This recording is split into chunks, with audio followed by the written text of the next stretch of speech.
CEO's wife invites black cleaning lady as a joke to mock her, but when she arrived, everyone's stunned. The ballroom fell silent. Not the peaceful kind of silence. The kind that feels like the air itself stopped breathing. Every eye in that glittering room turned toward the entrance. Champagne glasses froze halfway to painted lips. Conversations died mid-sentence. Even the string quartet seemed to stumble over their notes. Because standing at the top of the marble staircase, framed by golden light and crystal chandeliers, was a woman who should not exist. At least not like this. Not dressed in midnight blue silk that caught the light like water under moonlight. Not wearing diamonds that made the other women's jewelry look like cheap glass. Not standing with her head high and her shoulders back like she owned not just the room, but the very air everyone was breathing. The CEO's wife, Rebecca, felt her heart drop into her stomach like a stone falling down a well. Her perfectly painted smile cracked at the edges. Her fingers tightened around her husband's arm so hard her knuckles went white. Because this was supposed to be funny. This was supposed to be the joke of the century. She had invited the cleaning lady, the nobody, the invisible woman who scrubbed their toilets and mopped their floors, to this wedding as a prank. Rebecca had imagined her showing up in some cheap dress from a thrift store, looking lost and out of place, giving everyone something to laugh about for years to come. But the woman descending those stairs right now, moving like liquid grace in expensive heels, was not the punchline Rebecca had planned. She was something else entirely. Something dangerous. Something that made Rebecca's blood run cold. And when their eyes met across that crowded room, the woman smiled. Not a nervous smile. Not a grateful smile. A smile that said, "I know exactly what you tried to do to me. And now you're going to pay." Before we continue this story, tell us where you are watching from. Drop your country or city in the comments below. We love hearing from our viewers around the world. For months earlier, everything was different. The office building stood tall in the heart of the city, all glass and steel and money. Inside, people rushed around in expensive suits, talking on phones, making deals, building empires. They walked on floors so clean you could see your reflection. And they never once thought about who made those floors so shiny. That person was Naomi. Naomi was 41 years old, but her hands looked older. They were rough from chemicals and hard work. Her back ached every single day. She wore a gray uniform that made her blend into the walls. Most days, people walked right past her like she was invisible. Like she was part of the building itself, just another thing that came with the office, like the copy machines or the water coolers. She would arrive before the sun came up and leave after it went down. She cleaned bathrooms, emptied trash cans, wiped down desks, polished windows until they sparkled. Sometimes she would find $100 bills that had fallen out of pockets. She always turned them in to the front desk. The rich people never even noticed their money was gone. Naomi didn't mind being invisible most days. It was peaceful, in a way. When people don't see you, they don't bother you. They don't ask you questions. They don't make demands. But there was one person who always seemed to see her. Rebecca. Rebecca was married to Daniel, the CEO of the entire company. She was 28 years old, beautiful in that sharp way that comes from expensive makeup and good lighting. Her hair was always perfect. Her nails were always done. Her clothes probably cost more than Naomi made in 6 months. And she was mean. Not the loud kind of mean. The quiet kind. The kind that smiled while it cut you. Rebecca would walk past Naomi in the hallway and wrinkle her nose like she smelled something bad. She would drop trash on the floor right after Naomi had cleaned it, then look at her with a smile that said, "Pick it up. That's what you're for." One Tuesday afternoon, Naomi was cleaning the executive bathroom on the top floor. It was the nicest bathroom she had ever seen. The sinks were made of marble. The faucets were gold. There were fresh flowers on the counter that got replaced every single day. Naomi was wiping down the mirrors when Rebecca walked in with 2 of her friends. They were all dressed like they were going to a fashion show, not just having lunch. They didn't even look at Naomi. To them, she was just part of the background. Like wallpaper. Rebecca checked her lipstick in the mirror, turning her face this way and that. Then she said to her friends, her voice loud and clear, "Daniel's cousin is getting married next month. Huge wedding. Everyone who's anyone will be there." Her friend, a tall woman with hair so blonde it looked white, laughed. "I heard they're spending $500,000 on it." Rebecca nodded, smiling. At least. They rented out the Grandview estate. The whole thing. Gardens, ballroom, everything. Her other friend, shorter with red hair, sighed dramatically. "I wish I could go." Rebecca waved her hand like she was swatting away a fly. Oh, everyone's invited. Well, everyone who matters. They laughed together. Naomi kept cleaning, quiet as a mouse, invisible as air. But she was listening. She always listened. When you're invisible, you hear everything. Then Rebecca said something that made Naomi's hand freeze on the mirror. You know what would be hilarious? She turned to her friends with that dangerous smile. What if we invited someone totally ridiculous? Just for fun. Someone who would stick out like a sore thumb. Her friends leaned in, interested now. Like who? Rebecca's eyes wandered around the bathroom. Then they landed on Naomi. For just a second, their eyes met in the mirror. Naomi saw something cold and cruel flash across Rebecca's face. Like her? Rebecca said, pointing at Naomi with one perfectly manicured finger. Can you imagine? Her, at a high society wedding? The friends gasped, then burst into giggles. They tried to cover their mouths, but the laughter spilled out anyway. Oh my God, the blonde one said. That would be insane. She probably doesn't even own a dress. Rebecca tilted her head, studying Naomi like she was a science experiment. I bet she's never even been to a nice restaurant. Imagine her trying to figure out which fork to use. More laughter. Louder now. They weren't even trying to hide it anymore. Naomi's face burned hot. Her chest felt tight. But she kept cleaning. She kept her head down. She needed this job. She had bills to pay. A daughter in college who needed tuition money. A small apartment that barely fit the two of them when her daughter came home for breaks. She couldn't afford to lose this job. Not over pride. Not over dignity. So she stayed quiet. Rebecca pulled out her phone. She typed something quickly, then smiled. I'm doing it. I'm actually doing it. What? Her friends leaned in to look at the screen. Rebecca showed them. I'm adding her to the guest list right now. The blonde one gasped. You're not serious. Dead serious, Rebecca said. She looked at Naomi again, this time directly, not through the mirror. Her smile was sharp as a knife. Naomi, right? Naomi swallowed hard. Her throat felt like sandpaper. Yes, ma'am. Rebecca's smile got wider. How would you like to come to a wedding? It's going to be beautiful. Very fancy. Very exclusive. Naomi didn't know what to say. This felt wrong. It felt like a trap. But what could she say? No. Could she say no to the CEO's wife? She started, her voice small. I think I would fit in. Oh, nonsense, Rebecca said, her voice dripping with fake sweetness. Everyone's welcome. It's a celebration. You deserve to celebrate too, don't you? Her friends giggled behind their hands. The red-haired one added, you should definitely come. It'll be fun. The way she said fun made Naomi's stomach turn. These women weren't being kind. They were setting something up. Some kind of joke. Some kind of game where Naomi was the toy. Rebecca pulled out an invitation from her purse. It was thick, cream-colored paper with gold edges. Fancy lettering spelled out the details. She held it out to Naomi. Here.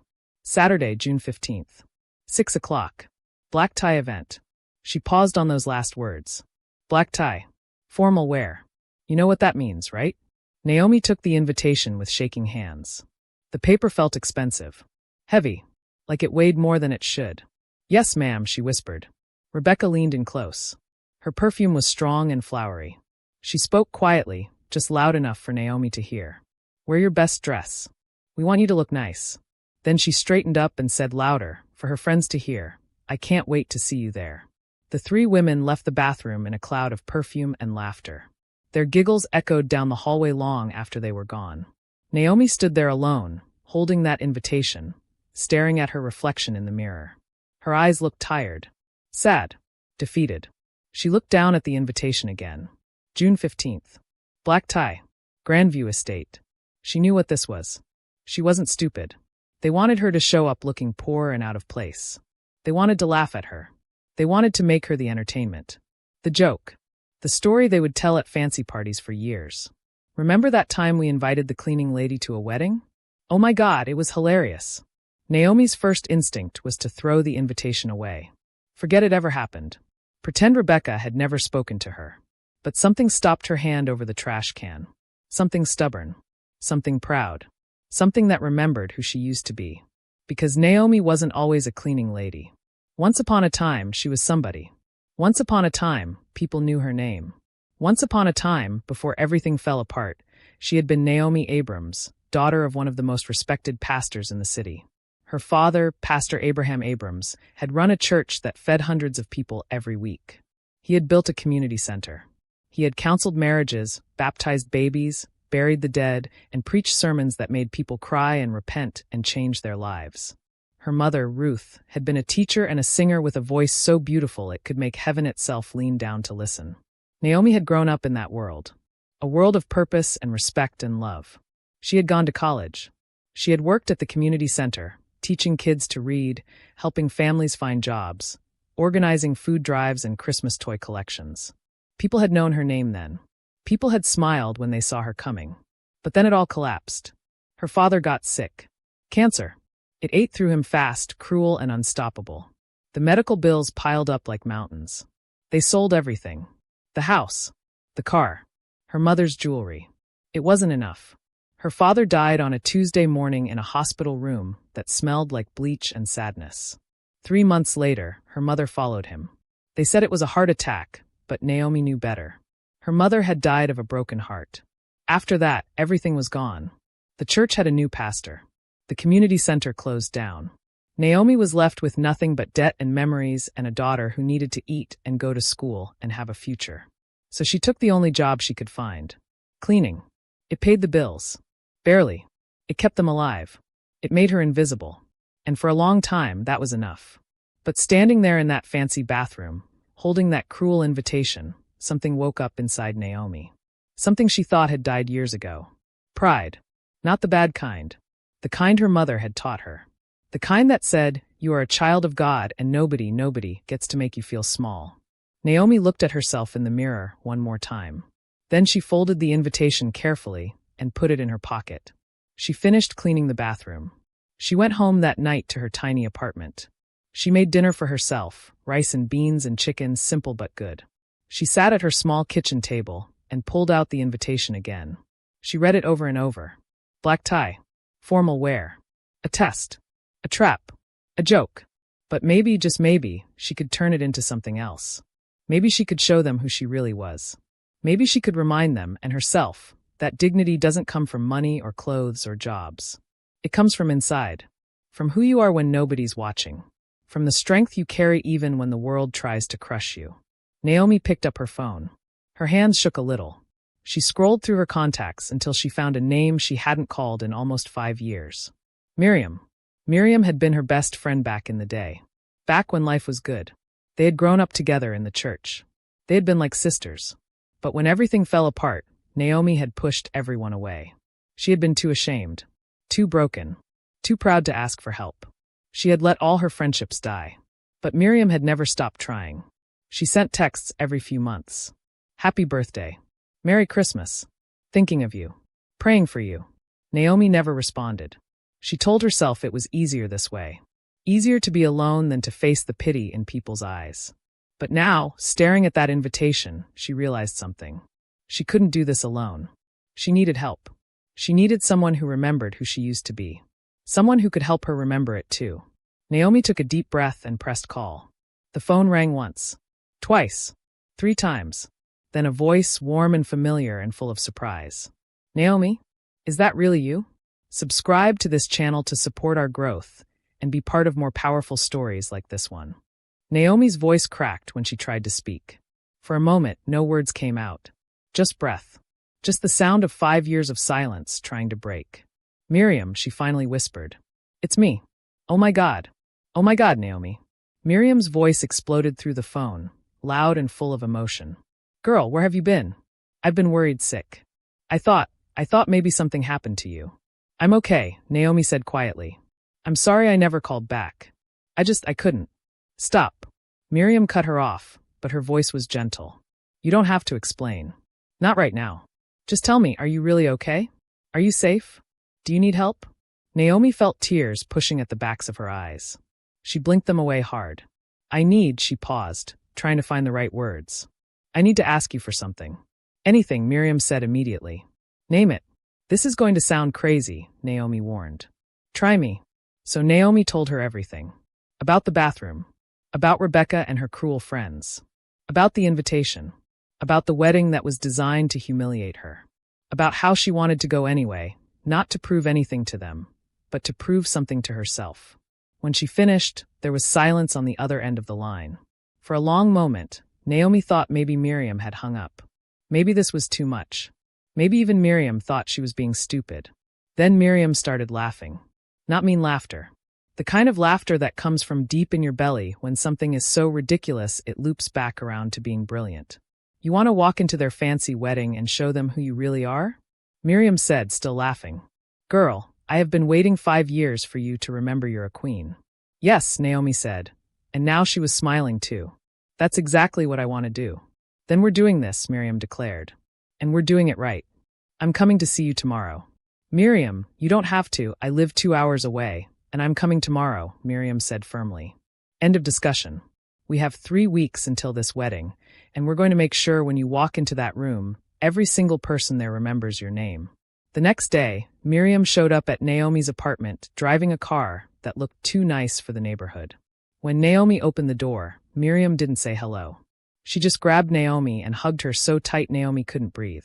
5 years, Miriam whispered into her hair. Don't you ever disappear on me like that again.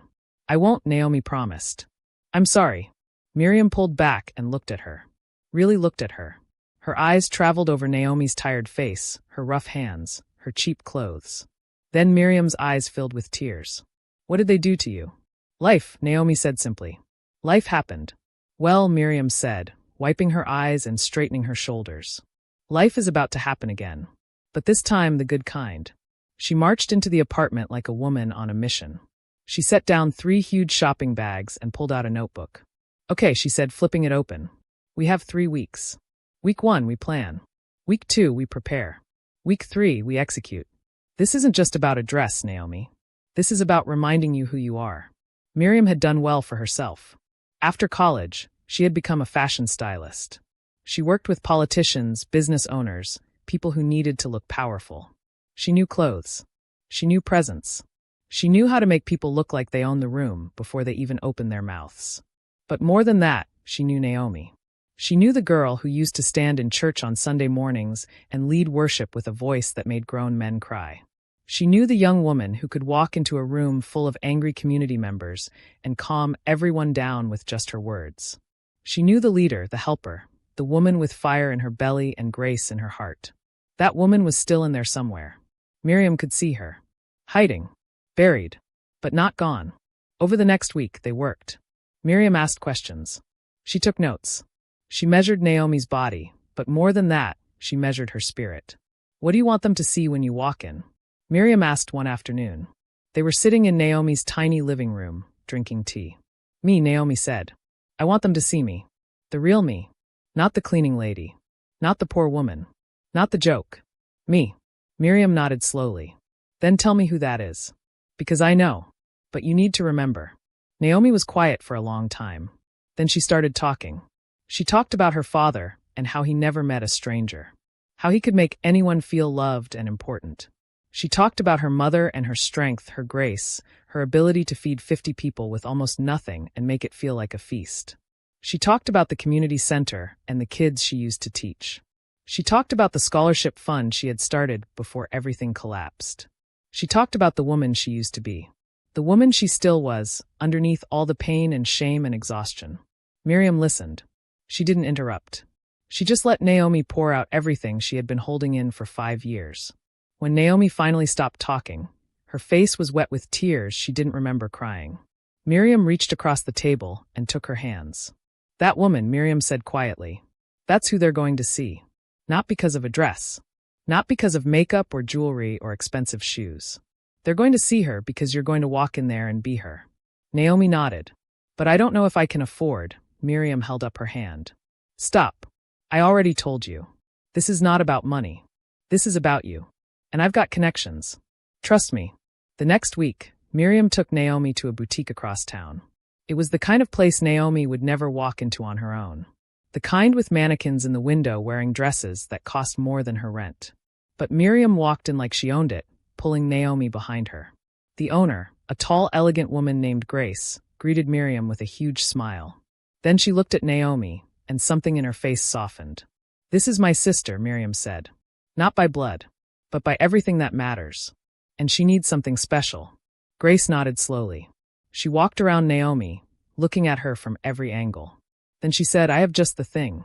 She disappeared into the back room and came out carrying a dress. It was midnight blue, the color of the sky just before the stars come out. The fabric looked like liquid. Simple. Elegant.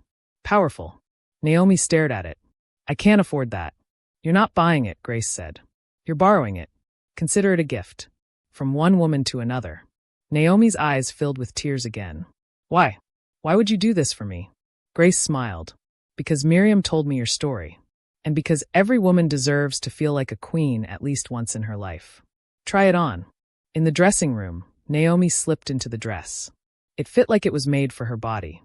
When she looked in the mirror, she barely recognized herself. The woman staring back at her looked strong, dignified, beautiful. She stepped out of the dressing room. Miriam's hand flew to her mouth. "Oh my God," she whispered. Grace nodded approvingly. "Perfect. Absolutely perfect." "But we're not done yet," Miriam said. She pulled out her phone and made 3 quick calls. By the end of the day, Naomi had appointments. Hair, makeup, even someone to teach her how to walk in heels, because it had been years since she wore anything but sneakers. "This is too much," Naomi kept saying. "This is exactly enough," Miriam kept answering. The days flew by. Naomi went to work every morning, cleaning floors and bathrooms and pretending everything was normal. But every evening she met with Miriam. They practiced. They planned. They prepared. And slowly, something changed inside Naomi. She started standing up straighter. She started looking people in the eye again. She started remembering what confidence felt like. 2 days before the wedding, Rebecca saw Naomi in the hallway at work. She was with her friends again, the same ones from the bathroom. "Oh, Naomi," Rebecca called out sweetly. "You're still coming to the wedding, right?" Naomi stopped. She turned. She looked Rebecca right in the eye. "Yes, ma'am," she said clearly. "I'll be there." Rebecca's smile widened. "Wonderful. I can't wait." Her friends giggled. As they walked away, Naomi heard one of them whisper, "This is going to be hilarious." But Naomi just smiled to herself. Because they had no idea. They had absolutely no idea what was coming. Subscribe to this channel to support our growth. The morning of the wedding, Naomi woke up before the sun. Her stomach was doing flips. Her hands were shaking. For a moment, lying there in her small bed, she thought about backing out. She could just stay home. Forget the whole thing. Pretend the invitation never existed. It would be easier. Safer. Less scary. Then her phone buzzed. It was a text from Miriam. "Today is your day, Queen. I'm picking you up at 3. No excuses. No backing out. We're doing this." Naomi smiled despite her nerves. She got out of bed and walked to her closet. The blue dress hung there, covered in plastic to keep it safe. Next to it were the shoes, simple black heels that made her 3 inches taller. On her dresser sat a small box with earrings inside, silver drops that caught the light like tiny stars. Miriam had thought of everything. Naomi spent the morning cleaning her apartment, which was funny because cleaning was what she did every day at work. But today it felt different, like she was cleaning away the old version of herself, making room for something new. At noon, she took a long shower. She washed her hair twice. She scrubbed her skin until it glowed. She moisturized every inch of her body with lotion that smelled like coconut and vanilla. When she got out, she stared at herself in the foggy bathroom mirror. Her reflection looked blurry, uncertain, like she was caught between 2 worlds. The old Naomi and the new one. Or maybe not new. Maybe the original. At exactly 3 o'clock, Miriam knocked on her door. She came in like a hurricane, carrying bags and boxes and enough energy to power a small city. "Okay," she announced. "We have 2 hours. Let's make magic happen." She set up a whole station in Naomi's living room. Makeup brushes, hair products, mirrors, lights. It looked like a professional salon had exploded in the tiny apartment. First, the hair. Miriam worked carefully, gently, her fingers moving through Naomi's thick curls with patience and skill. She twisted and pinned and smoothed until Naomi's hair was swept up into an elegant style that showed off her neck and shoulders. Simple. Classic. Regal. Then the makeup. Miriam's hands were steady as she brushed color onto Naomi's eyelids, painted her lips a deep berry shade, made her cheekbones stand out like they were carved from stone. "Not too much," Miriam murmured as she worked. "We're not hiding you. We're highlighting you." When she finished, she stepped back. She tilted her head. She smiled slowly. "Girl," she whispered, "you look like royalty." Naomi stood up and walked to the full-length mirror Miriam had brought. For a long moment, she just stared. The woman looking back at her was stunning. Not because of the makeup or the hair.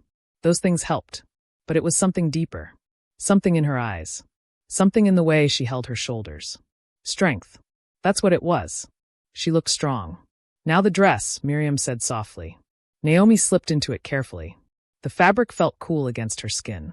It hugged her in all the right places, flowing down to the floor like a waterfall. The midnight blue made her dark skin look rich and warm. Miriam zipped her up, then fastened the necklace around her neck, a simple silver chain with one small pendant. Last were the earrings and the shoes. When everything was on, Naomi turned back to the mirror. She didn't recognize herself. Or maybe she did. Maybe this was who she had always been, just buried under years of pain and shame and exhaustion. Miriam stood behind her, tears running down her face. There she is, Miriam whispered. There's my sister. There's the Naomi I remember. Naomi's own eyes filled with tears, but she blinked them back. She couldn't cry. Not now. Not after Miriam had spent an hour on her makeup. They stood there together for a moment, two friends who had found each other again after too long apart. Then Miriam checked her watch. Time to go. The drive to the Grandview estate took 40 minutes. Miriam drove while Naomi sat in the passenger seat, her heart pounding so hard she could hear it in her ears. What if this is a mistake? Naomi said quietly. What if I look stupid?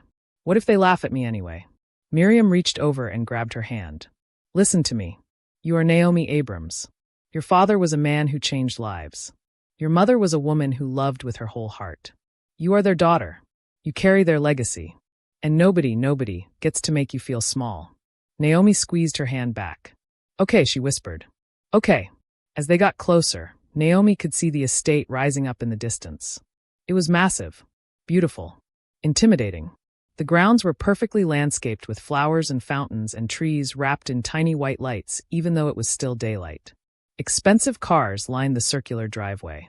Women in gowns and men in tuxedos walked toward the entrance like they were floating. This is it, Miriam said, pulling up to the valet station. You ready? No, Naomi admitted. Good, Miriam grinned. The best things in life happen when we're not ready. A young man in a crisp uniform opened Naomi's door. He offered his hand to help her out. When she stepped onto the ground, her heel clicked against the stone. That small sound felt powerful. Final. Like a declaration. Miriam came around and linked her arm through Naomi's. Remember, she whispered. Head up. Shoulders back. You belong here. Not because of what you're wearing. Because of who you are. They walked toward the entrance together. Other guests glanced their way. Some did double takes. A few whispered to each other. Naomi felt their eyes on her like physical weight. Her instinct was to shrink. To hide. To apologize for taking up space. But instead, she lifted her chin higher. She remembered her mother's voice. Baby girl, dignity is not given. It's chosen. You choose it every single day, no matter what the world throws at you. At the entrance, a woman with a clipboard checked names. She looked up when Naomi approached. Her eyes widened slightly. Name? She asked. Naomi Abrams, Naomi said clearly. The woman scanned her list. Found it. Checked it off. Welcome, she said, and something in her tone sounded almost respectful. Inside, the ballroom was breathtaking. Crystal chandeliers hung from the ceiling like frozen fireworks. Round tables covered in white linens surrounded a dance floor so shiny it looked like ice. Flowers were everywhere, white roses and lilies and orchids, their perfume heavy in the air. And people. Hundreds of people. All dressed like they had money to burn. All talking and laughing and drinking champagne like it was water. Naomi's breath caught. This was really happening. Miriam felt her hesitate. She leaned close. You've got this, she whispered. I'll be right beside you. They stepped into the room together. For a moment, nothing happened. People were too busy with their own conversations to notice. But then, slowly, heads started to turn. One person looked. Then another. Then another. Like dominoes falling. A woman in a red dress stopped mid-sentence, her mouth hanging open. A man nearly dropped his champagne glass. Two older ladies clutched each other's arms and stared. The whispers started. Quiet at first, then growing. Who is that? I don't know. I've never seen her before. Look at that dress. Is she famous? Should we know her? Naomi kept walking. Slow. Steady. Each step deliberate. She didn't look around nervously. She didn't search for approval. She simply moved through the room like she had every right to be there. Because she did. Across the ballroom, standing near the head table, Rebecca was laughing at something one of her bridesmaids said. She was wearing a wedding dress that probably cost more than a car, all white lace and crystals and drama. She looked beautiful. Cruel, but beautiful. One of her friends grabbed her arm suddenly. "Rebecca," she hissed. "Look." Rebecca turned, annoyed at being interrupted. Then she saw. Her smile froze. Her face went pale. Her hand, holding a glass of champagne, started to shake. "No," she whispered. That can't be." But it was. Walking toward her, looking like she owned not just the room but the entire world, was Naomi. Not the cleaning lady. Not the woman who scrubbed toilets and emptied trash. Someone else entirely. Someone powerful. Someone unforgettable. Rebecca's mind raced. This wasn't how it was supposed to go. Naomi was supposed to show up looking poor and pathetic. She was supposed to be the joke. The entertainment. The story Rebecca would tell for years. But the woman walking toward her right now was no joke. She was magnificent. Around them, the whispers grew louder. People pulled out phones. Someone took a picture. The flash went off like lightning. "Who is she?" Someone asked again, louder this time. Rebecca's friend, the blonde one from the bathroom, leaned over. Is that the cleaning lady?" she whispered, her voice full of shock. Rebecca couldn't answer. Her throat had closed up. Her chest felt tight. This was impossible. This was wrong. This was not how the story was supposed to go. And then Naomi stopped. Right in front of Rebecca. The two women stood face to face. The entire ballroom seemed to hold its breath. Naomi smiled. Small. Calm. Dangerous. "Hello, Rebecca," she said quietly. Her voice was smooth as silk. "Thank you for inviting me. Your wedding is beautiful." Rebecca's mouth opened and closed like a fish out of water. No words came out. Just shocked breath. Her friends gathered around her, all staring at Naomi like she was a ghost. "You," Rebecca finally managed to say. "You actually came." "Of course," Naomi replied smoothly. "You invited me. How could I refuse such a kind gesture?" The way she said kind made it clear she knew exactly what kind of gesture it really was. Rebecca's face flushed red. She looked around frantically, like she was searching for someone to save her from this moment. But everyone was watching. Waiting. Wondering what would happen next. "Well," Rebecca said, forcing a brittle smile. "I'm glad you could make it. I hope you're enjoying yourself." "Very much," Naomi said. "Everything is lovely." She paused, letting her eyes travel slowly over Rebecca's elaborate dress, her excessive jewelry, her overdone makeup. "You look nice too."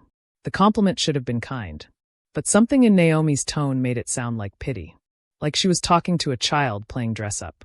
Rebecca's smile cracked at the edges. Before she could respond, a deep voice cut through the tension.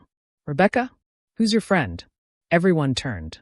Daniel, the CEO, Rebecca's husband, was walking toward them. He was tall, handsome in that sharp way that came from expensive tailors and personal trainers. His tuxedo fit perfectly. His smile was confident. But when his eyes landed on Naomi, something flickered across his face. Confusion. Then recognition. Then something else. Something that made Rebecca's stomach drop. Rebecca started, but her voice wavered. "This is Naomi. She used to work at the community center," Daniel interrupted, his voice strange. "On 5th Street.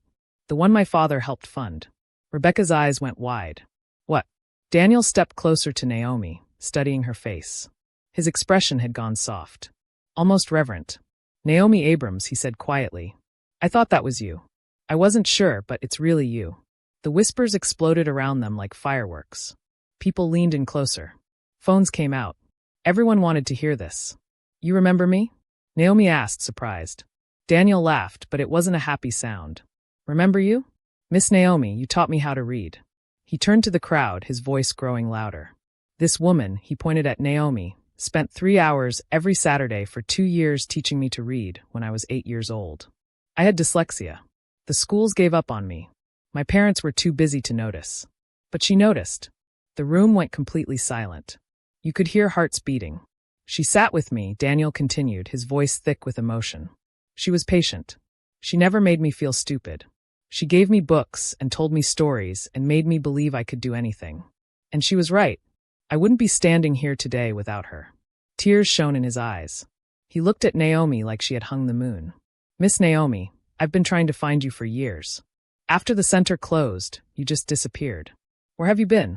Naomi's own eyes filled with tears. Life got hard, Daniel, she said softly. I lost my way for a while. Rebecca stood frozen, her face now completely white. Her carefully planned humiliation was falling apart. Worse than that, it was backfiring. Spectacularly. An older woman pushed through the crowd. She was elegant, with silver hair and kind eyes. She looked at Naomi and gasped. Naomi Abrams? Is it really you? Naomi turned. Mrs. Chen? The woman rushed forward and grabbed Naomi's hands. Oh, my dear child.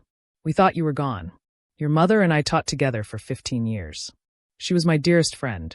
When I heard what happened, my heart broke. Tears streamed down Mrs. Chen's face. I looked for you. We all did. But you vanished. More people started coming forward. A man in his 30s. Miss Naomi, you helped my mom get a job when we were about to lose our apartment. I never forgot. A young woman. You gave me a scholarship. I'm a doctor now because of you. An elderly couple. You organized meals for us when my husband was sick. You saved our lives. One by one, people approached. Each one had a story. Each one remembered Naomi not as a cleaning lady, but as someone who had touched their lives. Someone who had mattered. Someone who had made a difference. Rebecca backed away slowly, her face a mixture of horror and rage. This wasn't possible. The cleaning lady couldn't be this person. Couldn't be someone important. Someone loved. Someone respected. But she was. Miriam appeared at Naomi's side, protective and proud. She glared at Rebecca with eyes like daggers. Surprised? Miriam asked sweetly. Did you really think you knew who she was? Did you think cleaning floors made her less than you? Rebecca's mouth opened, but nothing came out. Miriam stepped closer, her voice dropping to a dangerous whisper only Rebecca could hear. You invited her here to humiliate her. To make her a joke. But the only joke here is you. A woman so insecure, so empty inside, that she has to tear down others to feel big. Naomi's more than you'll ever be, even if she never wore another fancy dress again. Rebecca's eyes filled with angry tears. She looked around desperately for support, but her friends had backed away. Even they looked ashamed now. Daniel stood next to Naomi, his hand on her shoulder. Miss Naomi, he said seriously, I want to talk to you. About the community center. About bringing it back. I have resources now. Money. Connections. Let me help you rebuild what you lost. Naomi looked at him, shocked. Daniel, I don't know what to say. Say yes, he urged. The city needs what you built. It always did. I need it. Let me give back what you gave me. Around them, other voices chimed in. I'll donate. Me too. Whatever you need. My company will sponsor programs. I know people who can help. In minutes, Naomi was surrounded by supporters. People who remembered. People who cared. People who wanted to help her rise again. Rebecca stood alone near the head table, watching her perfect wedding fall apart. Guests weren't paying attention to her anymore. They were focused on Naomi, the cleaning lady, the nobody. Except she wasn't nobody. She never had been. Rebecca felt something break inside her. All her cruelty, all her pride, all her desperate need to feel superior. It all crashed down at once. She had tried to destroy someone, and instead, she had given that person a stage to shine brighter than Rebecca ever could. Naomi finally stepped away from the crowd. She walked over to Rebecca, who flinched like she expected to be hit. But Naomi's face was calm. Not angry. Just sad. You know what the saddest part is? Naomi said quietly. You never had to be cruel. You have money. You have beauty. You have a whole life of privilege. But you used it to hurt people instead of help them. That's the real poverty, Rebecca. Not my bank account. Your heart. Rebecca's face crumpled. A sob escaped her throat. Naomi turned away. She didn't wait for a response. She didn't need one. Miriam linked arms with her again. Ready to go? She asked. Naomi looked around the beautiful ballroom one last time. At the chandeliers. At the flowers. At all the people who now knew her name again. Actually, she said with a small smile, I think I'd like to stay a little longer. There are people here I need to talk to. Plans to make. Dreams to rebuild. Miriam grinned. That's my girl. As the evening went on, Rebecca disappeared. Some said she locked herself in a bathroom and cried. Others said she left entirely, unable to face the guests. Either way, her wedding stopped being about her. It became about Naomi. About second chances. About the fact that you can knock someone down, but you can't keep them down if they remember who they are. Daniel spent an hour talking with Naomi about the community center. By the end of the night, they had a plan. Funding. Location. Programs. It was really happening. Mrs. Chun promised to come out of retirement to help. Others volunteered their time, their skills, their resources. The thing Rebecca had meant to destroy, she had actually restored. When Naomi finally left that night, it was close to midnight. Her feet hurt from the heels. Her face hurt from smiling. But her heart felt lighter than it had in years. Miriam drove her home in comfortable silence. When they pulled up to Naomi's building, Miriam turned to her. "You know what happened tonight, right?" she said. Naomi nodded. "I think so." "You stepped back into your purpose," Miriam said firmly. "You remembered who you are. And you're never going back to being invisible again." Naomi smiled. "No, I'm not." She went inside and carefully hung up the dress. She removed the jewelry. She washed off the makeup. And when she looked in the mirror, she saw the same person she'd seen earlier. Strong. Worthy. Unbreakable. The next Monday, when Naomi went to work at the office building, she walked differently. Head high. Shoulders back. She cleaned the floors like always. But when people walked past her, some of them stopped. Some of them said hello. Some of them called her by name. Because word had spread. About the wedding. About who she really was. And that afternoon, Daniel called her into his office. "Naomi," he said, "I meant what I said. The community center. We're doing this. But also, I don't want you cleaning floors anymore. I want you running programs. Leading. Teaching. Being who you were always meant to be." Naomi felt tears prick her eyes. She thought about saying no. About being practical. About playing it safe. But then she remembered that blue dress. That walk into the ballroom. That moment when she chose to be brave. She remembered who she was. "Okay," she said. "Let's do it." And just like that, Naomi Abrams stopped disappearing. She stepped back into the light. Back into her purpose. Back into the life she was always meant to live. Because some people try to bury you. They try to make you small. They try to convince you that you're nothing. But they forget something important. You can't bury a seed and expect it to stay down. Eventually, with enough faith, enough strength, enough courage, that seed breaks through the dirt. And it grows into something beautiful. Something strong. Something that can't be ignored.